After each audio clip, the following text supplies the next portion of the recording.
Turn webcam. Oh, there we go. We've got microphone and webcam on now. So now you can probably actually hear me. I'm not sure whether or not that recorded everything I just said. It probably didn't. So I'll start over. I'm Mike Irving. Thanks for attending today. I am here talking to you about personal freedom. And the first thing I want to do is make sure that you're really clear today. My intention is to provide you with valuable information today. I'm sure you've attended heaps of webinars where the first half an hour or 20 minutes is spent with someone telling stories and talking to you about how fantastic they are and what they've achieved and what they've done, and they build it all up to be able to sell you something at the end. That's not happening today. So today's webinar is designed specifically to give you information. Now, if there are questions that you have, the only thing that may happen at the end of this webinar is you might decide that you want to have a cup of coffee and a conversation and chat about your personal unique circumstances. If that happens, brilliant. We'd be really open to doing that. If not, that's okay too. So I'm here to deliver value for you today, and I would love to know what questions the value I create for you actually then creates in your mind, because that's likely what's going to happen.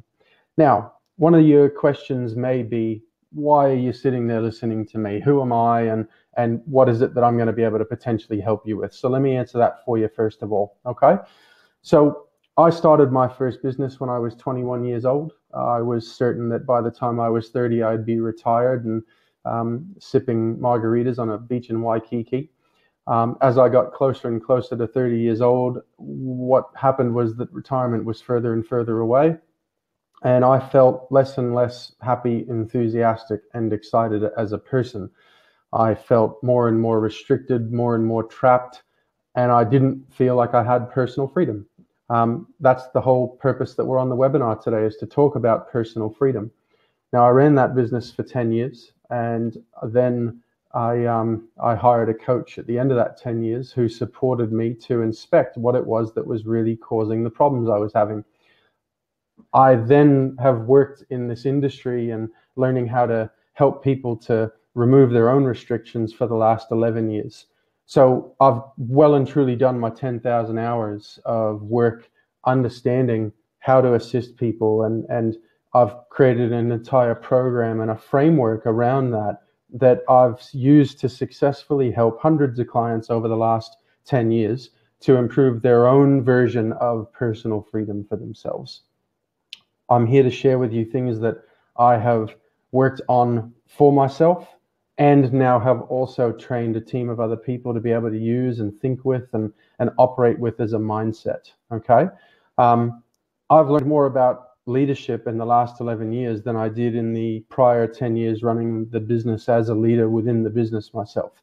And that's saying a lot, considering that I trained thousands of people on subjects like sales, goal setting, building teams, which really are all self-leadership skills. Personal freedom and self-leadership, they go hand in hand. So that's what we're here to talk about today. I built a research team and have attracted a research team. Their average age is 72, and they've forgotten more than I've learned on this subject.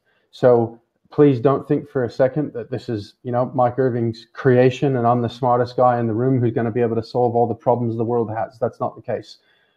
I'm just as much a student of this information as I am a teacher and a coach. So I'm learning every single day right now, and I'm really excited to be able to share some of this information with you.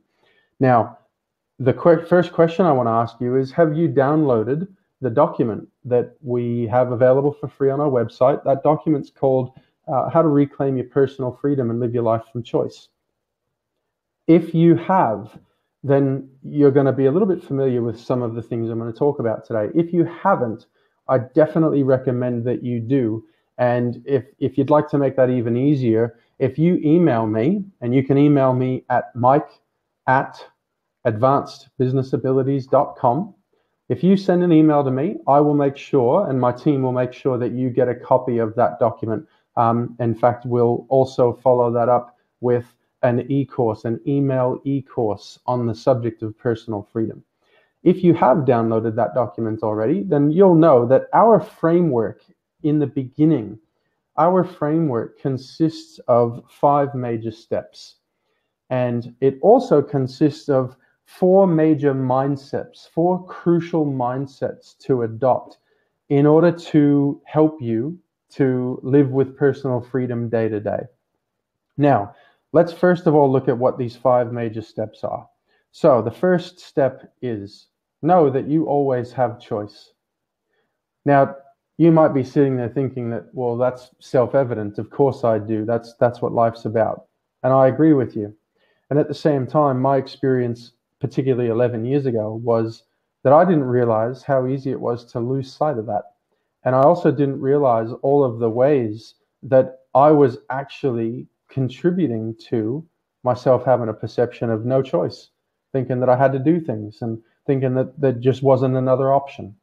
So that's step one. Step two, I talk in that document about making deposits in your self-esteem bank account. So we're going to look at that a little bit today. Step three is develop your level of awareness.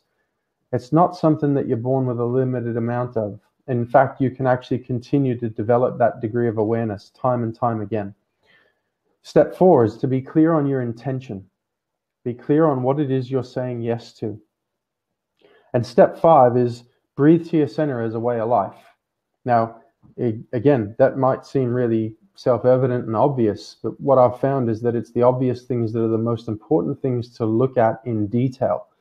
Because in life, for many people, life works. Life is something that is not absolutely horrible. The question is it really working the way they'd like it to? And if it's not, then the difference, the thing that's going to make the difference between it working the way they want it to and the way that it's working now isn't going to be some big, huge, massive, drastic change. It's going to be a subtle change. The way that you breathe is pretty subtle, but boy, is it powerful. So there's your five major steps for personal freedom. Now, then you've got your four major or crucial mindsets to develop. So let's go through what those are. The first crucial mindset to understand and to take on board is perturbation is a good thing. Now, you may not know what that word means. That's okay. I'm going to cover that. Essentially, perturbation is a process that we go through when we change, when we're learning something, when we develop a new degree of understanding. The thing about perturbation is that once you have perturbated through something, you can't unlearn it without some big traumatic accident. So you have all perturbated through learning how to ride a bicycle. Once you know how to ride a bicycle, that's it. You know it. You can't forget it. You might not get on a bike for 20 years, but the moment you get back on a bike and start to push the pedals, your body remembers how to do it because you've perturbated through it. Now, the second major crucial mindset to develop is that there's only one type of goal that's worth setting, and that is objective goals. So that's a really significant, important thing to understand. If you go out there right now and search goal setting on Google or any of the search engines, there's millions of websites that have thousands and thousands of different ways of teaching you how to set goals. I've researched that and looked at that for 20 years now, and I've arrived at the place where really there's only two types of goals, and only one of those two types is beneficial for you, and those are objective goals. Your third crucial mindset to develop is what I call willingness to experience. And again, there's a lot of depth to that as a topic.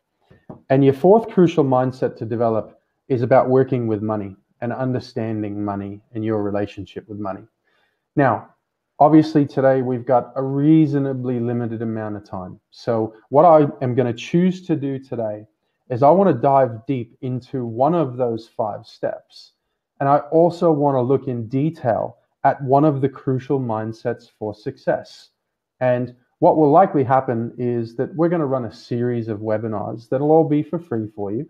And what those webinars are going to do is they're going to give you a piece of information on each of the different steps over a period of time. So for today, the thing I want to talk about today, the deep dive into the one of the five steps, we're going to choose to give step 2 our attention. Now, just as a reminder, step 2 is about making deposits in your self-esteem bank account.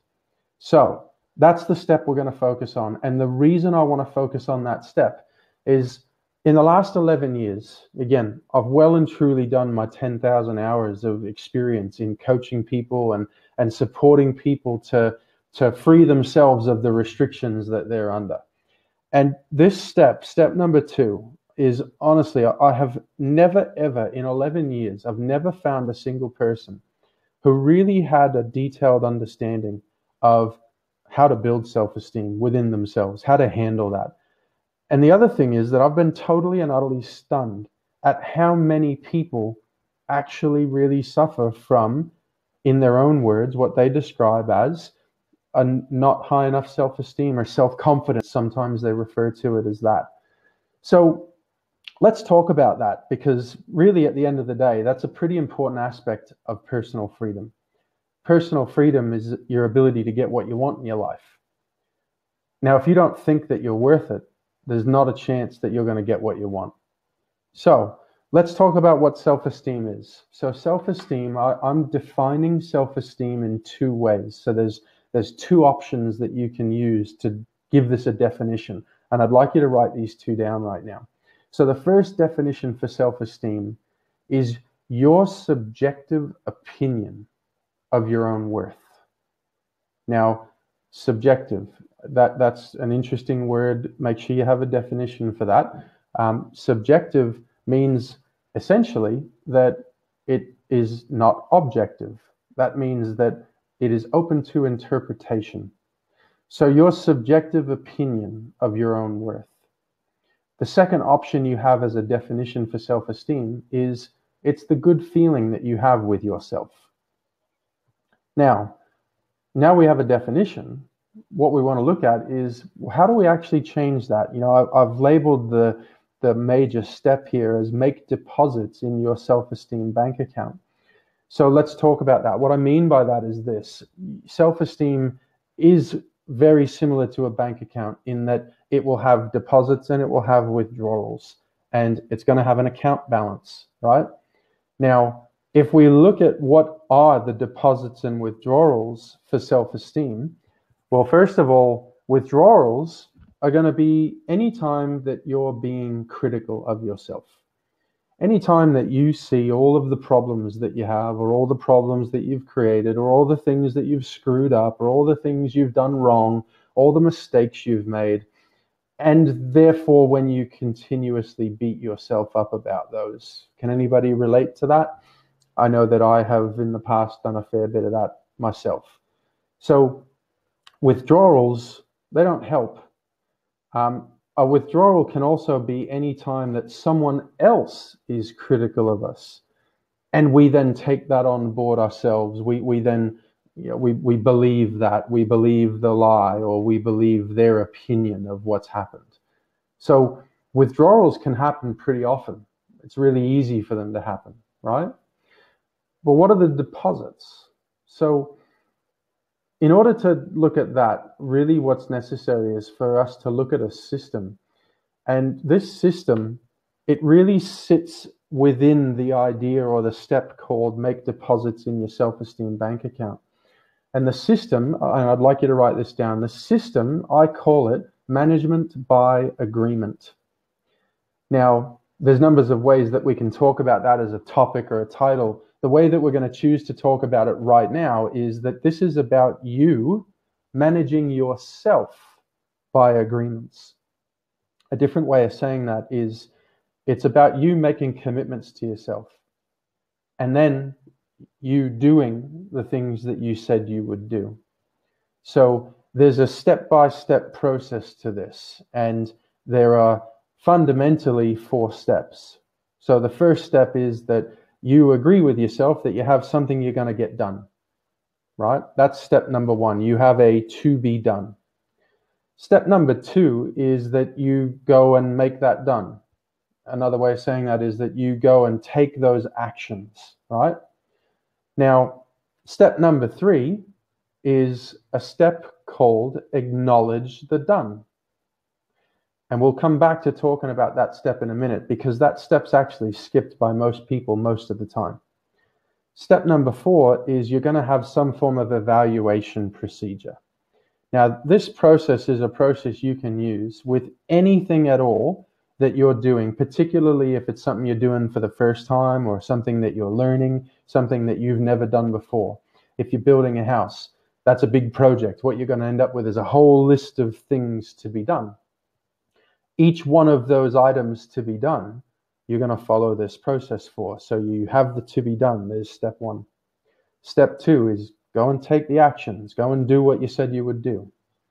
Now, what most people do at that point is they jump over the step called acknowledge the done, and they jump straight into the last step, which is called evaluate, or an evaluation of what happened. And when you evaluate, you're going to either correct or you're going to celebrate.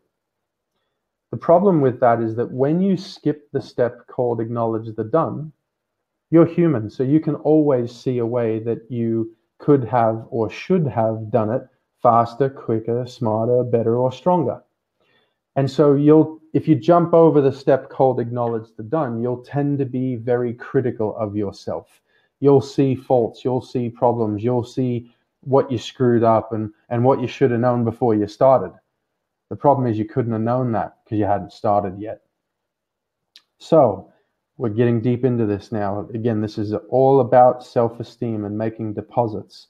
So you being critical of yourself is a withdrawal. The deposits are the acknowledgements and also the occasional celebration once you've evaluated and decided that the job is really done the way you want it to be done. Okay? So again, deep dive. The deep dive we've done so far is, well, what is self-esteem? Now we're looking at management by agreement. So now I want to look at even deeper, what is an acknowledgement? So an acknowledgement, if you think of communication, if someone asks a question, so if I ask you, is water wet? If you've just said yes, then I'm going to say thank you. The thank you is an acknowledgement. And what that acknowledgement does is it ends the cycle of communication. Everything in life has a cycle to it, and every cycle is opened or started or begun. The cycle's then continued, and then the cycle at some point is ended. Now, if a cycle's not ended, then it's just open. And open cycles, incomplete cycles, they create problems. They create something I call emotional charge, which you probably have read about in that document. Now, an acknowledgement, when it comes to making an agreement with yourself and then getting it done, the acknowledgement is the end of the cycle. So when you make an agreement with yourself, you open a cycle. You then continue that cycle when you make it done. The acknowledgement ends the cycle. And what it's a matter of is you acknowledging yourself for having done what you said you would do. It's not a, oh yeah, I did a great job. It's, I acknowledge myself, I did what I said I would do. Now that might seem very simple, and it is very simple. It will only work when it's sincere and authentic. See, what most people do is they skip that step, and therefore they end up waiting for someone external to them to acknowledge them. Now, the acknowledgement is the biggest deposit that you can put in your self-esteem bank account. So if you don't do it yourself, then what's happening is your bank account and the size of your bank account is going to be determined by whether or not other people make deposits. That doesn't work. I hope that you can see that that doesn't work. So the process of making deposits in your self-esteem bank account, what that actually involves is you making agreements with yourself, and then you keeping those agreements, and then you making sure that you actually take the second that it takes to acknowledge yourself for having done what you said you would do. And an acknowledgement can be as simple as just a quick pat on the back. The problem with it, the challenge with it is that it's so simple, it's so quick that it's real easy to skip it and jump straight over it. And therefore, you end up being critical of yourself. Now, please don't take this lightly. In 11 years and working with thousands of people now and hundreds of high-level clients one-on-one, I have spent time with every single person, taking them through that process and breaking it down and looking at where they skipped it, when they skipped it, and what happened when they skipped that step. So this is very, very subtle, but it's the subtle things that make an enormous difference over time and distance. So every time that you have an opportunity to acknowledge yourself, take it. Now you can do that with anything at all.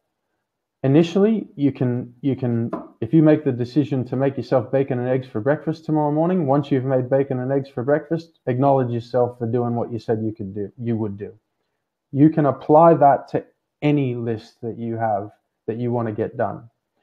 What will likely happen eventually is that it will be more important for you to apply it when you're learning something new, or when you're doing a project for the first time, when you're going through something that is new to you.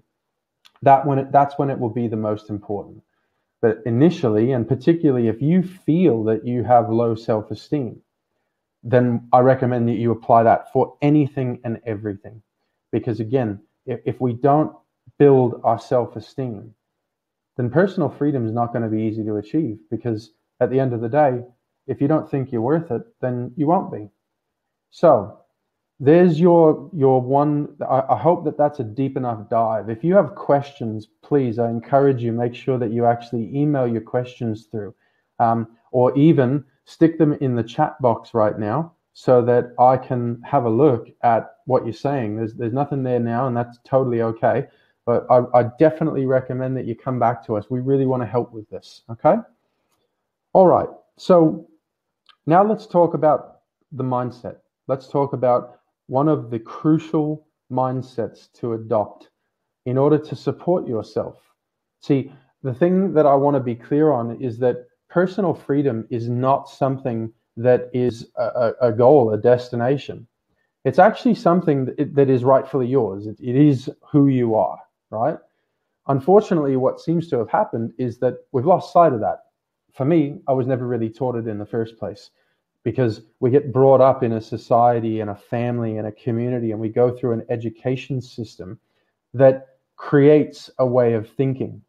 So the mindset that I want to talk about is, and I've specifically labeled it with words that are very intentional, is willingness to experience. See, the things that we are unwilling to experience, they have power over us. If we're unwilling to experience something, then we're actually giving it power. We're saying, I don't like that, I don't want that. And therefore, we're actually creating more of it.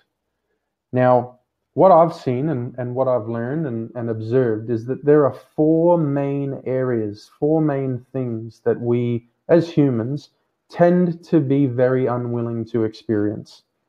And they're all feelings. And therefore, these feelings and or situations that create these feelings for us, they tend to have power over us. They are buttons that someone else can press that cause a reaction. The thing is that that's not personal freedom. If someone else can press a button and cause a reaction, then they have a degree of control over you, right? So, willingness to experience. The four main things that we seem to be unwilling to experience are as follows, and please write these down. The first thing is that we're unwilling to experience the feeling of out of control. Can you relate to that?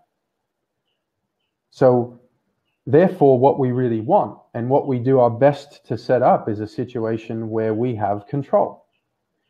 Now, it's really interesting to look at this, because if we want more control, the secret to that is to be more willing to experience the feeling of out of control. Best example and simplest example I can give you for that is the example of the superbike races on TV. If you watch Casey Stoner when he was really cranking, or any of the top guys now, all of those bikes are essentially the same. And so we know that those races are not won in the straightaway. Those races are won in the corners. Now, when you watch those guys ride around the corners, most of the guys go around and they're nice and steady and they cruise around the corner and the bike stays fairly stable and they're quick and they're leaned over real far, but they're pretty stable. When you watch the best guys go around, Valentino Rossi, Casey Stoner, those guys, as they go around the corner, the back wheel of the bike is slipping. You can watch, they're just on the edge. Now, they don't lose it. They don't freak out. The reason that happens is because, to me or to you, if we attempted to ride a bike that way, we would feel really out of control and we would be totally unwilling to experience coming off that bike. That they've developed themselves and trained their willingness to the point where they are willing to experience the back wheel of a bike on tarmac slipping out from underneath them. And because they're willing to experience that, they know right where the limit of control is, and they actually have more control over the bike. Does that make sense to you? So if you want more control, the key to it is don't attempt to control everything. Shift your willingness to experience the feeling of out of control. That will then give you more control. The second thing that we are unwilling to experience is the feeling of disapproval. So we really want approval. We want to be approved of by others and by society and by mum and dad. And it works the same way. If you want more approval, the key to that is to be willing to experience the feeling of disapproval.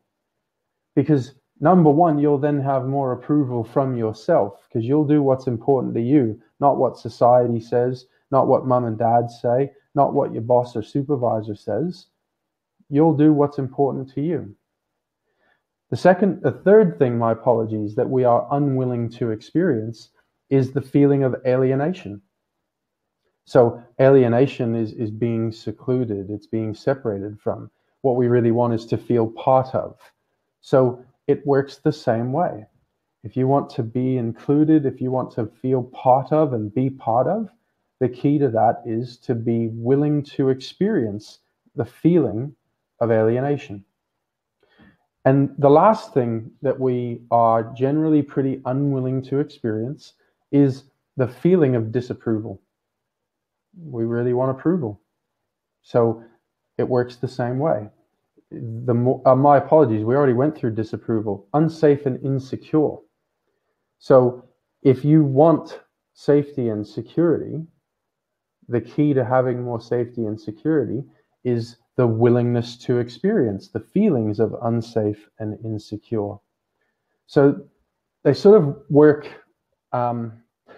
they work in a funny way. It's a dichotomy, because the thing that you want, the key to getting it is the willingness to experience the thing that you don't want.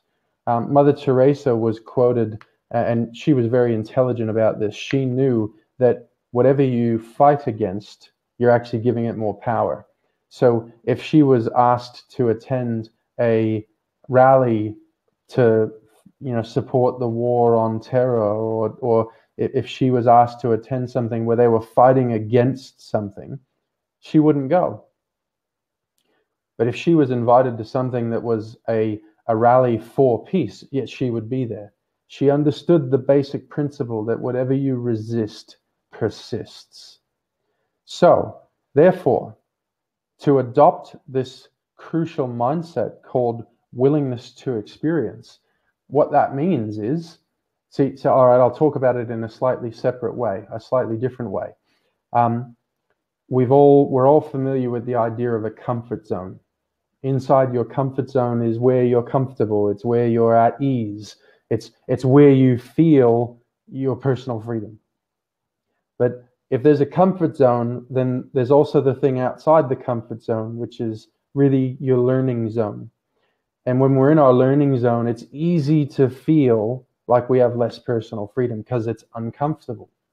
There's another zone outside your learning zone, which I politely refer to as the don't effing go there zone. And that's the place where we really don't want to. We're totally uncomfortable. We are not at all interested in going to that place. So if you want to expand the walls of your comfort zone, which that's going to help you achieve more personal freedom. If you want to expand the walls of your comfort zone, it's important to know what those walls are made of. Those walls are made of your unwillingness to experiences.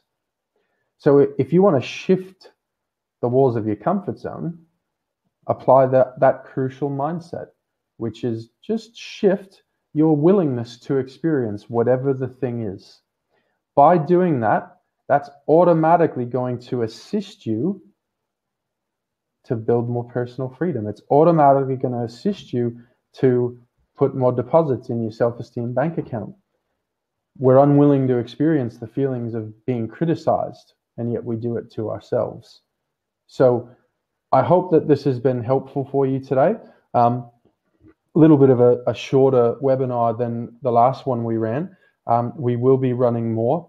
The thing I'll ask you to do is if this has been valuable for you today, fantastic. Send us an email. Let us answer any questions that you have.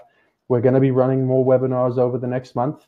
And we're also going to be holding a breakfast leadership talk.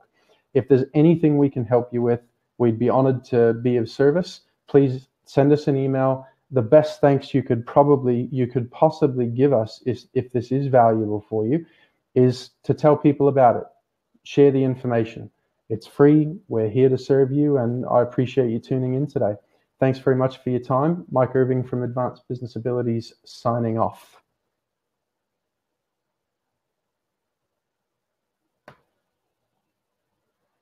Yep, no questions. Fantastic. Thanks, guys. Enjoy the rest of your night.